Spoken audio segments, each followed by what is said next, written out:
Hello, everyone. Let's take a look at the new moon in Pisces, which is going to be exact on the 2nd of March. And it has some interesting features as usual. Of course, new moons are about new beginnings. Pisces, on the other hand, represents the energy pattern where the soul would like to leave the earth plane and would like to go back to the big soul pole on at higher dimensions. And so there's this interesting discrepancy between going back where we belong and at the same time to renew something, to start something anew. Let's take a look at the features. In Budapest, it is 1835 and in London, 1735. So you can calculate the exact moment for your own location. Since most of my students are located either in Budapest or in London, that is why I use those two dates, time zones. And let's take a look at the features that are important. You see this fourfold conjunction in Capricorn, which, by the way, is at almost exactly at the point where the triple or quadruple conjunction was in 2020. You know, the Saturn, Jupiter, Pluto, Mars triple conjunction. Now we have another triple conjunction.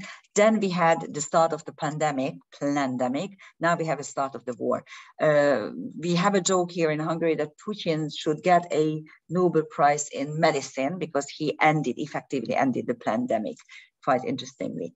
Anyhow, so that's one thing, one feature. The other feature is the new moon on Jupiter, very close to the Jupiter degree. Sun, Moon, and Jupiter are all joining here to have something, to renew something in a positive, optimistic way. The Lilith-Uranus conjunction is still there. The North Node Sedna conjunction is separating already. And Dark Moon, which was in Pisces at the start of the Ukrainian-Russian war, is already in Aries because it's quite fast. It moves 3 degrees per day. And it is between Pallas Athena and Chiron. Actually, it's applying to Chiron, our karmic moons. Soon, in a day or two, there will be a very strong connection between our wounds and the curse. But Pallas Athena there sheds some wisdom on the situation. And maybe the most interesting for me, at least, triple conjunction is this one, involving Saturn, Astrea, and Mercury, because Saturn is the lord of karma, Astrea is the karma breaker, and these two celestial objects have been moving together for quite some time, for the last 10 days maybe. And now Mercury has reached their degree and actually is between the two, like a sandwich. And Mercury is communication, understanding, negotiation. So if you want to break the situation, you need to talk.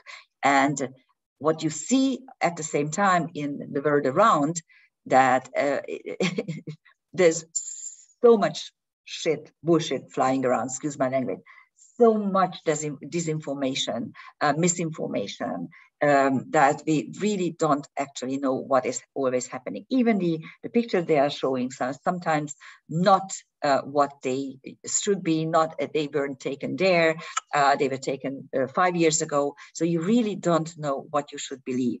Well, make an intelligent guess and always look at stuff not as it is now, but where it started. Go back 10 years from now, 5 years from now, 100 years from now, and you will understand things a lot better than now, when you only look at the things at the moment. So here's the very complex planetary picture that I'm going to show you a couple of issues here. One is a very interesting finger of fate involving Black Moon Lilith in Gemini, which is the third turning point of the Lilith story, where Lilith goes back to the Garden of Eden because she has some task to do. She has knowledge to carry and to give it to Eve. And this is a celestial object that we usually delineate in karmic astrology by the possibility to behave very bravely, to be clairvoyant, to see what's going on, and to act accordingly. One quincunx of this particular finger of fate belongs to the South Node, and it is on Deukalion.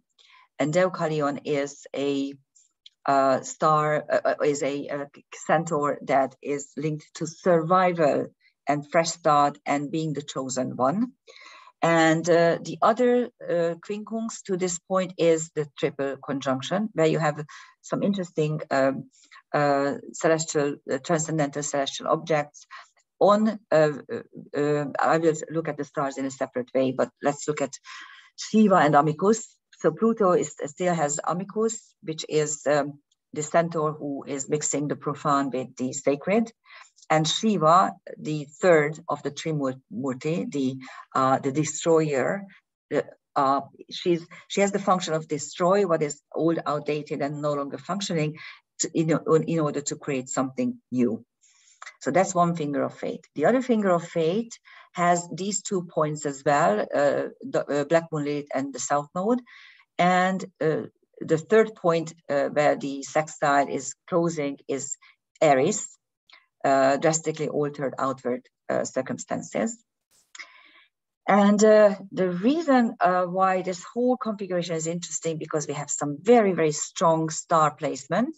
On Lilith, you have 4 important stars. This region in the sky, which belongs to Gemini 22 to 24, 25 degrees, has a number of bright and important fixed stars. But what made me wonder was the fact that these stars belong really to 3 strong men in the sky. Let's take a look at them. On Venus, you can see Terebellum, which is Omega Sagittarius. Not a particularly bright star, it's 4.8, but it's a star which the name of which was used for a weapon, interestingly enough, and I think a hand weapon, some sort of pistol. And there's also, you can find Capulus on the North Node, which is M34 Perseus, so it is a nebula. It's not a one star, but it's a nebula. And the brightest star has a 4.4 magnitude. And on Lilith, you see Al-Nilam, Al-Nitak, Elnat, and Ensis. Ensis is the Great Nebula, M42 in the constellation Orion. Al-Nilam and Al-Nitak are 2 of the 3 bad stars, Epsilon, Orion, and Zeta. And then Elnat is the tip of the Taurus, Beta Taurus. It's the bit of the horn of the celestial bull. And again, it's a fighting energy. So if you look at these stars, you can again see the fight, the struggle. And as I said, 3 strong men are involved. The archer, okay, Sagittarius, the archer, the hero, Perseus, and the hunter, Orion. So you can actually try to find the personification of these 3 in the news. And here's the trap that I showed you at the beginning, at the outset of the war.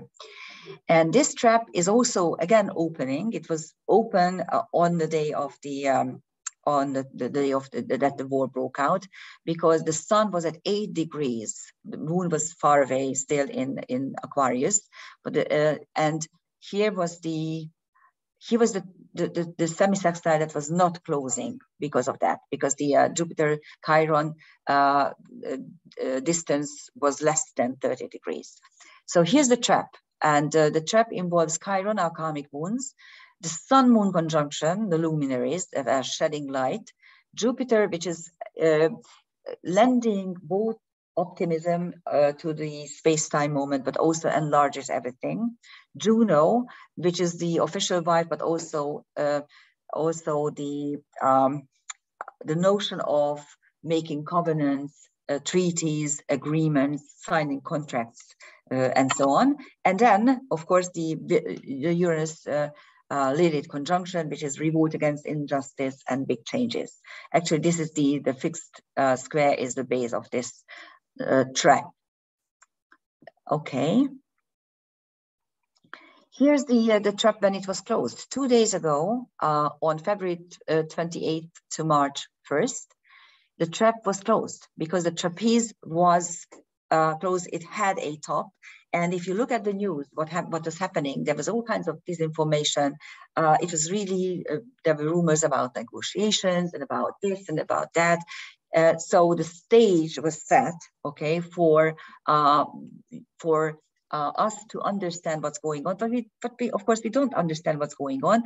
It's amazing to see how people are unable to put everything into perspective. And when I'm trying to show my American friends that, just imagine for 1 minute that, let's say there is a Mexican government and this Mexican government is killing U.S. citizens at the border or close to the border regions and burning people alive, because that is what Ukrainians did to Russian people living in Ukraine, Russian nationalities living in Ukraine. And the West didn't say anything, and the media was silent about this. Okay, so, and then the US would say that, okay, fine, we are going in, we are moving in with troops, and we are going to put peace and order, and we are bringing peace and order. And then Russia would say, wait a second, you can't do this. This is a perfectly valid government. You can't overthrow a government that was elected. And they would move in and wage war against the US, because that is what's happening at the Ukrainian-Russian border. You Americans, my dear American friends, have nothing to do there. Try to understand, this is not your business. You have no business in Europe. Try to deal with your own border in Mexico, please, and leave us Europeans alone, and try not to wage war against us, I beg you. So that was the trapeze, and the also sort of misinformation and disinformation. And let's take a look at the transcendental celestial objects. The sun moon is on Asteria. That's not Asteria, it's Asteria. It's another asteroid, and it's linked to clairvoyance as well. It's linked to, actually, Asteria is the karma breaker, but Asteria is linked to clairvoyance. It's linked to dreams, lucid dreams, the tarot, astrology, divination, all sorts of divination. That is on the sun moon. So we need to see into the space-time moment. Jupiter has Ishtar, the love goddess of Mesopotamia, and Nessus, the centaur, which is linked to black magic, but also renewal and rehabilitation and healing. It's a very potent centaur. Uranus Lilith has Agamemnon, the fighter, the general, and Horus, the peacekeeper. And on Chiron, you see hubris, revolt against the divine order of gods. Well, all wars are like that. Attila, another general, another fighter. Sophia, wisdom, and Tristan, the knight. And then you also have what I already mentioned in one of my previous videos, Leo, which is a TNO, it's actually a stenoid. It has an